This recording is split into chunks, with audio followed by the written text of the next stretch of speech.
Hi guys, and welcome to a new video on Sonal's life. Now, it's been 2 weeks since my last video, and the last one was actually my Rev Pro vlog. But since then it has been very warm and there is nothing that you would probably want to see less than me sweating during a video. So we are back for something brand new, and we are currently in the midst of the Destruction Tour. So far nothing massive has happened, so I thought, let's take this opportunity to delve into the world of factions. Now, I've done 2 videos similar to this where I've ranked the factions in preference, how well they're doing, but I thought I'd do something a little bit different. I'm still going to be ranking them. However, in recent months and years since the last time I did it, there has been a lot of changes to the New Japan faction organisation. So we've got new ones, some have dropped off. There are a lot more sub-factions now. So you have the big factions and then the ones within it. So I'm not ranking each sub-faction. I'm going to rank each large faction. And for those of you who don't know, factions are basically like the epitome of New Japan. So it's what feuds and tag matches are based on. So I'm going to look at each faction and talk a bit about them, who's in them, if there's any sub-factions, and why they are based where they're based. So because I'm looking at the factions overall, some factions will be rated higher, some will be rated lower than you expect, just because I am like averaging it out. And you can understand that one of those will be the Bullet Club.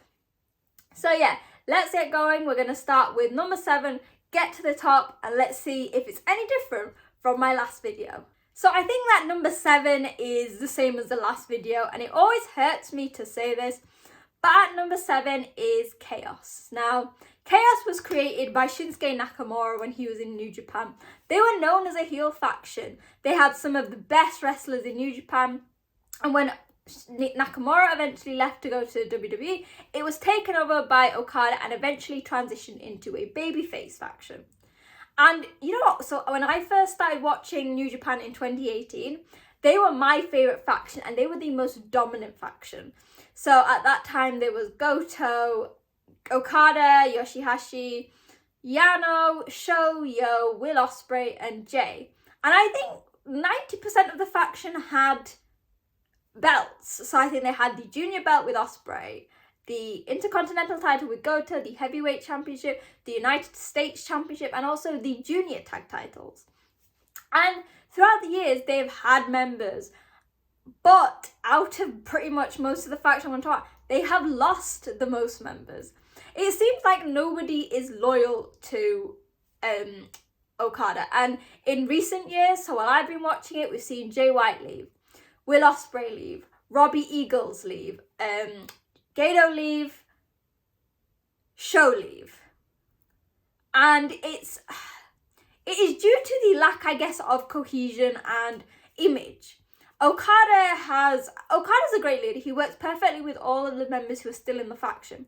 But there is no keen and specific identity with them. And I'll speak about it later. It's partly due to when Jay White joined Bullet Club, Chaos and Hontai almost became one team. And even now, you see more often than not, Hontai and Chaos members teaming. So literally, like on one of the Destruction shows, we had Chaos's Yano and Hontai's Tanahashi facing Chaos's Yo and Hontai's Taguchi. There feels like there is no sense of team. And while I know that is probably far from the truth, because they are still great chemistry, they have amazing shows, I feel like they are no longer pushing this Chaos agenda that really was, I think, with Okada at the peak around 2017, 2018. Whether it's due to him holding the belt, I'm not sure. But I also think that by having so many members leave, it's putting Okada's leadership at jeopardy and saying, well, he can't be a very good leader if basically everyone is coming to the faction but leaving soon after. In particular, I was quite shocked about Robbie Eagles. While I think he is much better in his current faction, he seemed to fit the mould.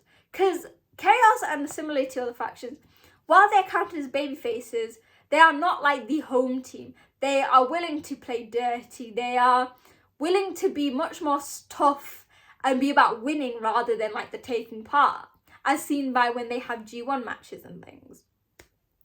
And it is such a shame because, like I said, Chaos was one of my favourite factions. And I know that, like a lot of other people, were thinking that with the storylines that have been going forward, so Ishii's unrest with having Tanahashi as their tag champion team, so for the Never Six-Man titles, that chaos might be on its way out. We might see the disbandment of chaos, which to me is actually heartbreaking because I love them, but will probably be for the best. On the topic of Tanahashi and the team, and I spoke about Chaos's link with Hontai, at number 6 is Hontai. Now, Hontai is where it gets a little bit complicated.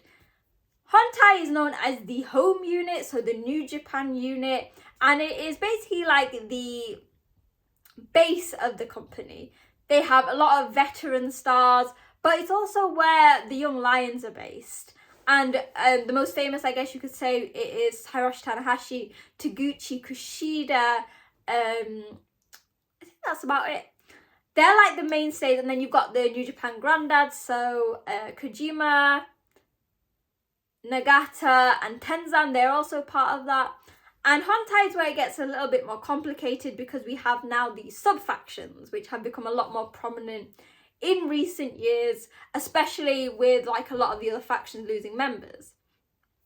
Yet the reason it is so low is because, again, they're the home faction. There's nothing really special about them, but they have some amazing stars. So one of the first sub-factions is GBH, so that is Great Bash Heel. Now that back in the day was what it had the members of now who Chaos, so Yano and Ishii and that, and so in Hontai GBH we just have Honma and Makabe, which I guess you can see for itself, not the strongest duo in the company. We then have GOD. So after Gorillas of Destiny, so Tangaloa, Tamatonga and Hikaleo left Bullet Club, they have come with Jado to become Gorillas of Destiny yet. Rather than be their own faction, and I think now actually they've got ELP, they are now under the banner of Hontai, which is quite nice. And I think they've said in interviews that Tama really wants to nurture the young talent and keep them in Hontai, whereas in the past it was pretty much normal for people to leave New Japan to do the excursion and come back and join somewhere else. I think the only person that at the moment is currently in Hontai who's a young lion is Shota Umino, but I can't see that last thing, and that's really just because there's a lot of confusion with him, and then there's Moxley, and then we don't know where Shota is yet. But I think GOD have really had an impact on Hontai. They've got some really good matches. They have sort of added some edge to the usual babyface standard of Hontai. And I think whether they'll stay under the umbrella of Hontai or not, GOD has been a really, really good addition to the faction. And then one of the newest as well, and I can't believe I'm saying this, so former Suzuki-gun members Minoru Suzuki, El Desperado and Young Lion Ren Narita are part of Strong Style. And according to Chris Charlton on commentary, they are also under the umbrella of Hontai, even though they are currently in a best of 7 series against Shota Umino, Master Wato and Yuji Nagata. Now, they technically should have been able to push Hontai higher on the list. However, Strong Style is yet to feel like a proper faction to me.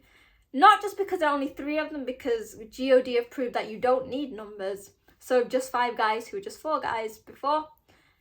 There really isn't any identity. Suzuki's off doing his thing in different countries, as has El Desperado.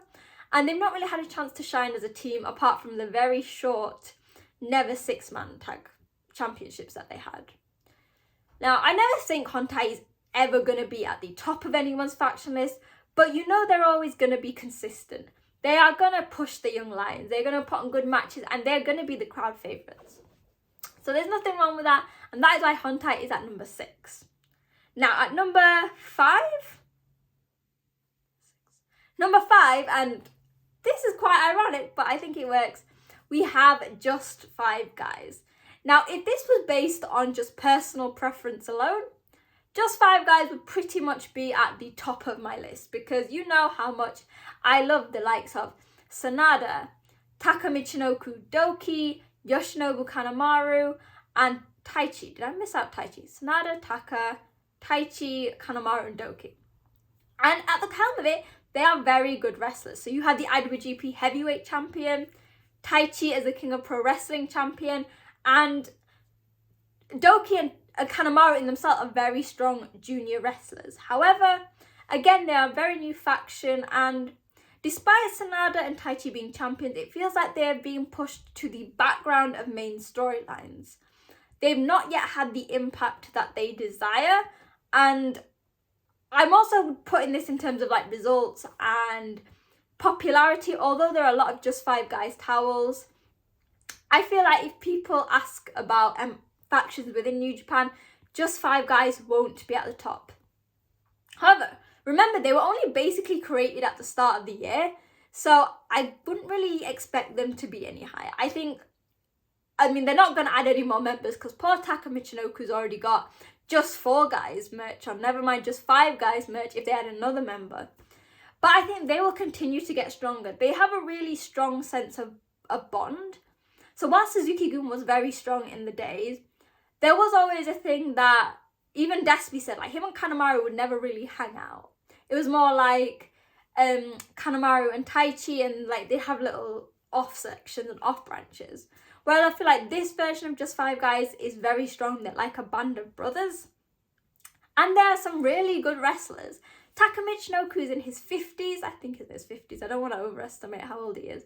And while he's always getting the pin, he is still an amazing wrestler. He is probably one of the strongest guys in his age range in New Japan who can still put on good matches.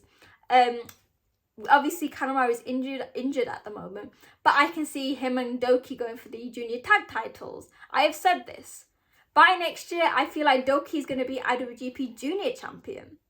Taichi, I see him with a championship, like a big one in the future. So I think Just Five Guys have got so much potential, and the reason that they're so low is just because they are brand new and they're still, I guess, testing the waters with them. Number 4, we are going for, Bullet Club. So Bullet Club should technically be lower because you know that they contain the House of Torture.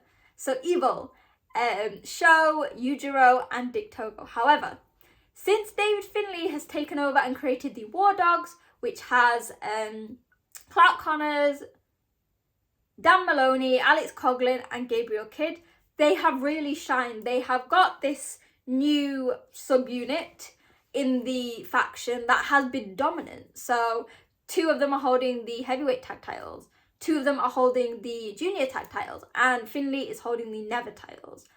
They sort of override the issues going on with House of Torture and the fact that we really just don't like the 4 guys in House of Torture. They are just useless. They are not putting in good matches. Now, I know that everyone is gushing totally about these new Bullet Club members.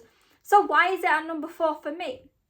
It is an ongoing issue that I've had with size, storytelling, cohesiveness. In the G1, we had Finlay versus Evil. That was the perfect time to put an end to, who's the real Bullet Club? We also have members like Kenta, Chase Owens, Ishimori, Fale, who we don't know where their status is. Are they with the House of Torture? Are they with the War Dogs? For me, for Bullet Club to get anywhere near to the prestige that they had back in the day, they need to sort themselves out. They need to reshape who they are, get a new and more compact lineup without the House of Torture, as I would say. So yeah, Bullet Club are on their way to greatness again. They just need to get rid of the dead weight.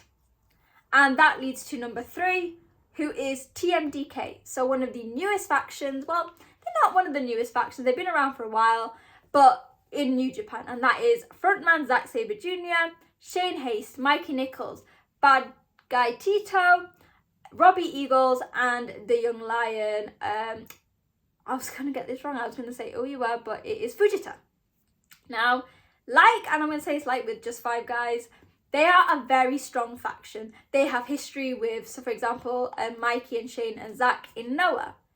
It just seems like a very upbeat faction. Their colours are like orange and black, and they are very distinct and very talented wrestlers in their own right.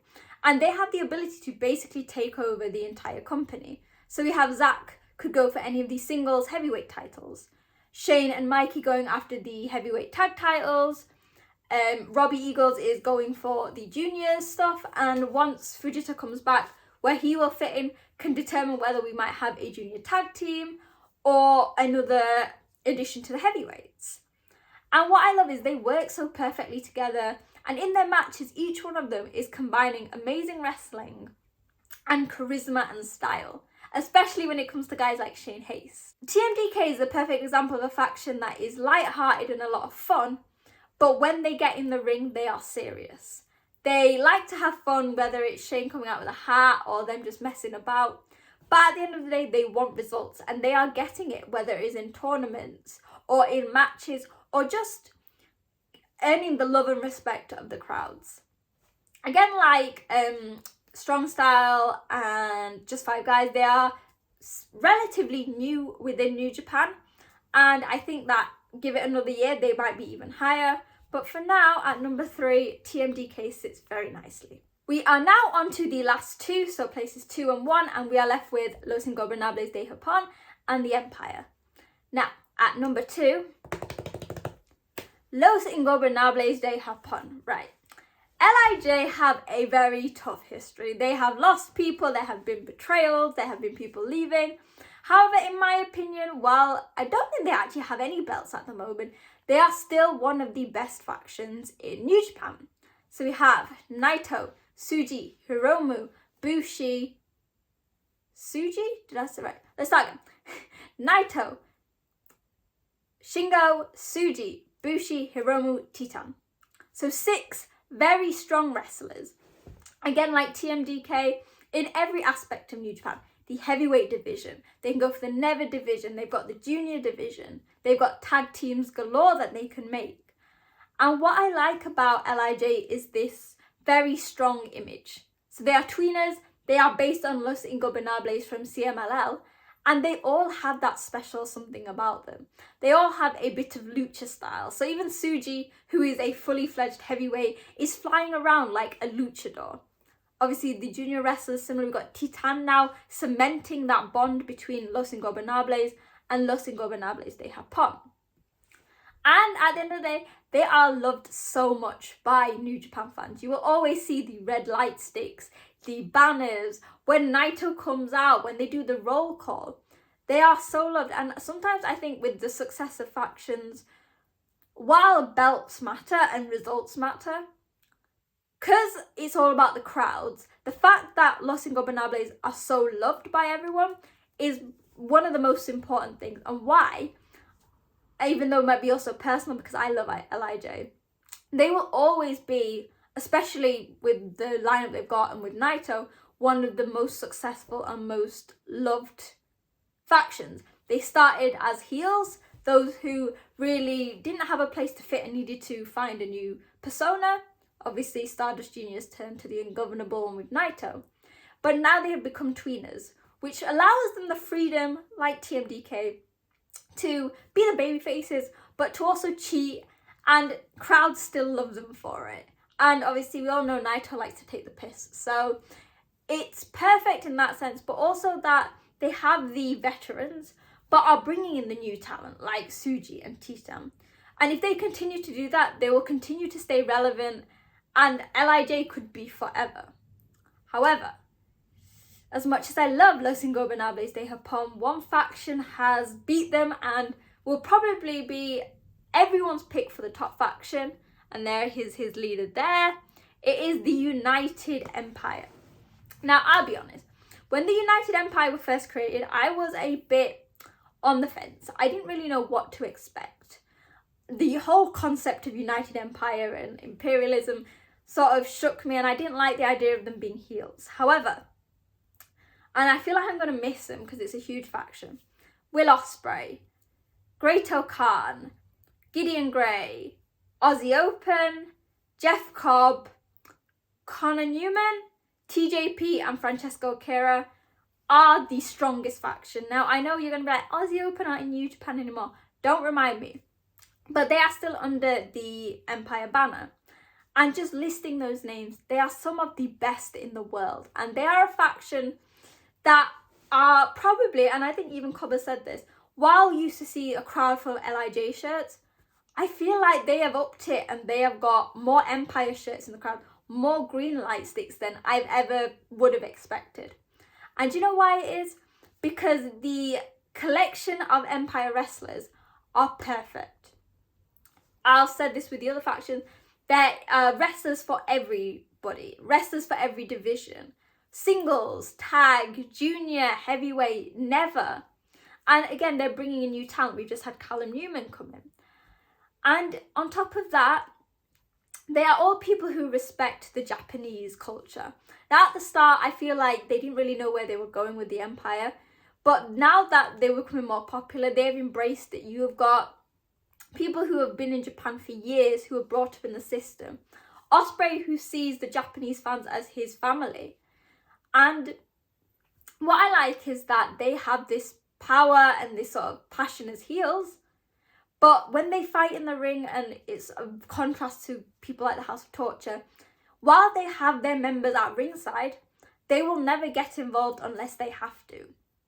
Which again is normally linked to the House of Torture. Will Ospreay is without a doubt one of the best in the world. In my opinion, maybe the best. And he is bringing together some of the best wrestlers. Again, like LIJ, you've got the veterans of the trade. People who have been wrestling for years. But then you've got the new guys, the ones who, I guess like Akira, who've been wrestling for years, but are still very young. Similar with Callum Newman. But together they work perfectly in tag matches. They are the perfect support for each other. And I feel like they are actually like at the heart of what a faction is meant to be about, brotherhood.